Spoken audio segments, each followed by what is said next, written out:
Greetings, welcome back to Black Bear News, and if you are tuning in, you're probably smarter than the average bear. And today I wanted to bring you this story. This is fairly alarming from Anthropocene magazine. From September 11th, 2019 by Brandon Keem. The unnoticed collapse of big freshwater animals. It's the largest animals who tend to occupy the most space in our hearts. They might be imperiled, indeed they usually are, as it's not easy being big in a human-dominated world, but at least people know and care. There's one group of large animals, however, whose decline has gone mostly unremarked, those who live in lakes and streams and rivers. Globally, freshwater megafauna populations declined by 88%.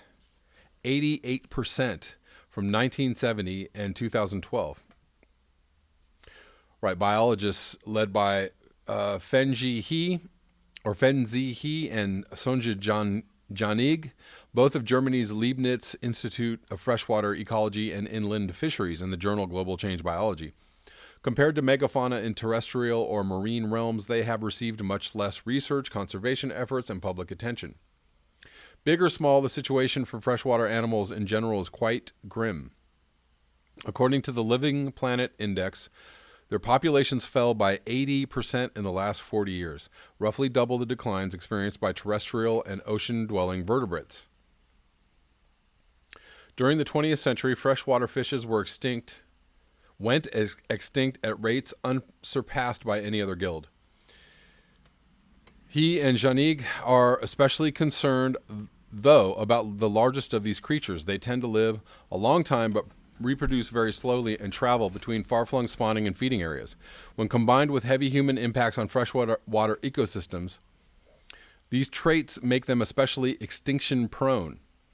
The researchers suspected that their rates of decline exceeded even those of other freshwater species. Despite all of this, writes he and Janig and colleagues, monitoring of freshwater megafauna species remains limited.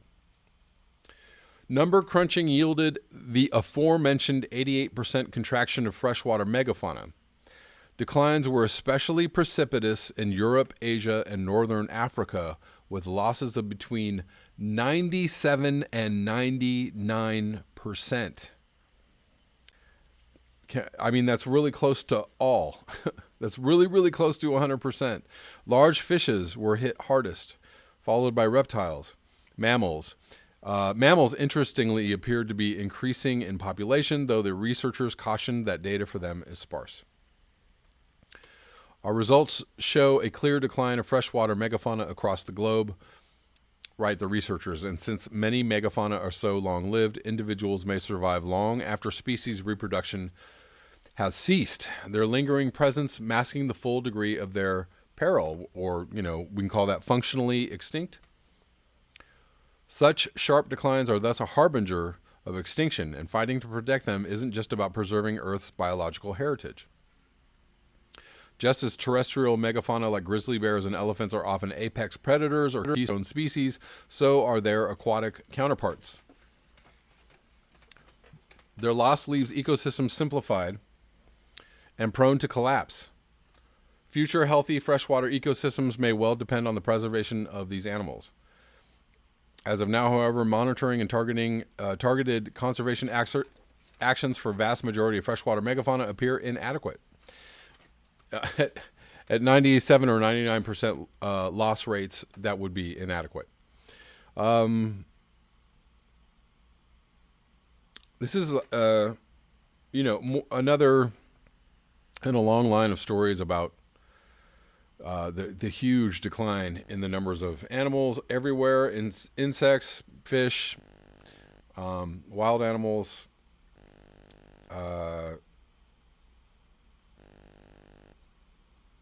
There is less and less room or ability for these animals to survive as humans continue to grow and take over every single inch of this planet.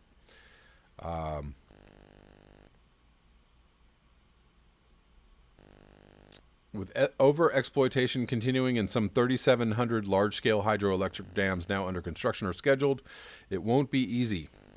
Yet it is possible in the United States. Populations of 13 sturgeon species are now increasing. That's good. Beavers have been reintroduced to many parts of Europe. That's good. In South Asia, Irrawaddy river dolphins numbers recently rose for the first time in 2 decades. That's good. However, the destruction continues apace. Despite the plight of freshwater megafauna described in this study, opportunities to protect them still exist.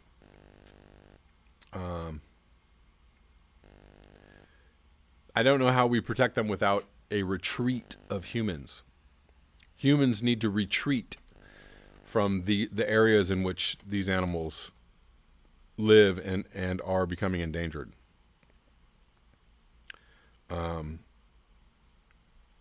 We must embark on a path of compassionate degrowth. I haven't talked about this in a while.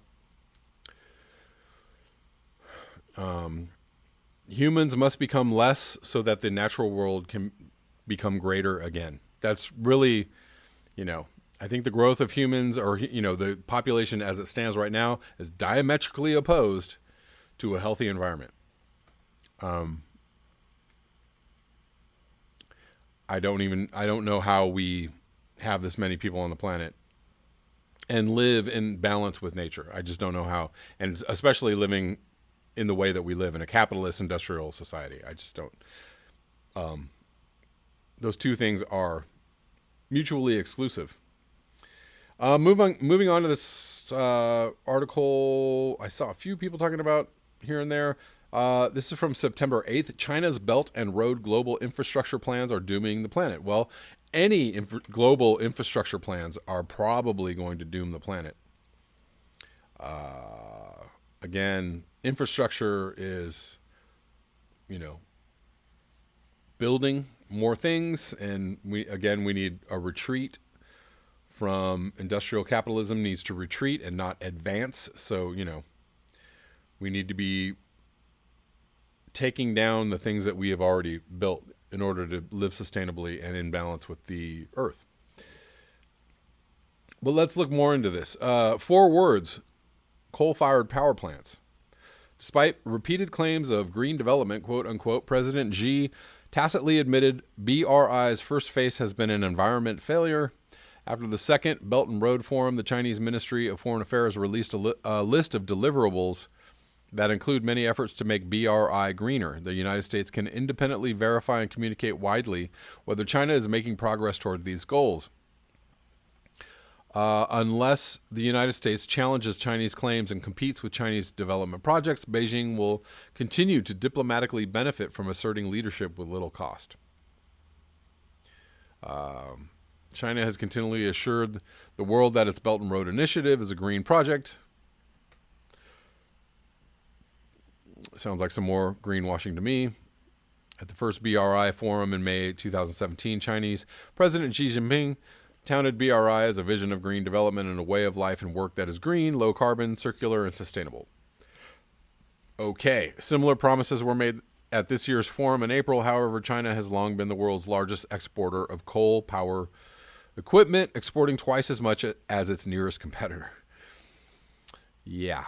At the same time as the first forum, Chinese companies were building an estimated 140 coal plants abroad. 140. Including in countries like Egypt and Pakistan that previously burned little to no coal. At the current rate, Chinese coal plant developers will drive energy investments that make it impossible to limit global warming to safe levels. If Chinese development banks continue their current practices, then pollution will inevitably worsen around the world. Much of what Beijing touts as development assistance for power projects worsens pollution. Nearly 40% of the Chinese Development Bank and Chinese Ex-Im spending on export-import spending on electricity generation has gone toward coal. As a result, the amount of coal-fired generation Chinese policy banks are directly responsible for between 2013, the year that BRI was announced, and 2018 could generate enough electricity to power Norway or Poland. The surge and coal-fired generation will come with a drastic emissions increase. It's pretty logical. Chinese development finance flows between 2013 and 2018 by conservative estimates will contribute to annual emissions equivalent to that of Netherlands. Yeah. That's, classic greenwashing right there. Let's build a bunch of coal plants and say that this is a green development. The CDB and Chinese XM financed power plants in 38 countries since 2013. Nearly half of which are fossil fuel based. Most Chinese financed coal-powered plants built overseas use low-efficiency subcritical coal technology, which produces some of the highest emissions of any form of power generation. In more than one-third of the countries, projects funded by the Chinese development banks increase national emissions intensity. That is, Chinese foreign aid makes those countries' power sectors higher emitting than before.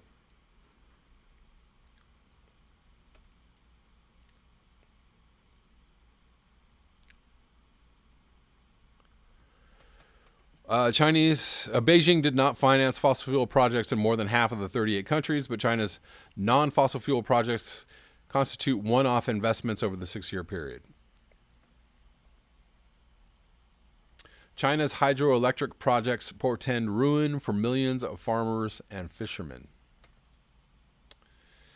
Yep. And this goes on and on.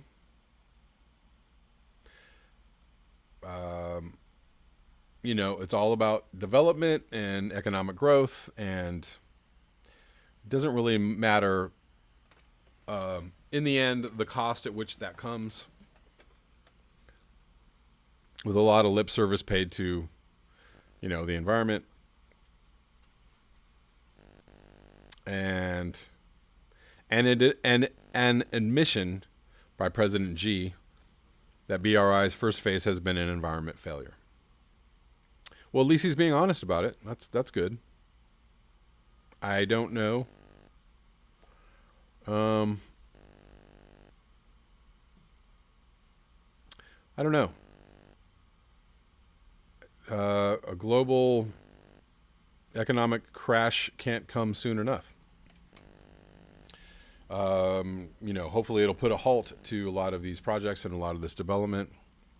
It's weird to be in a position, to cheer on economic failure or the collapse of economies or the collapse of a country's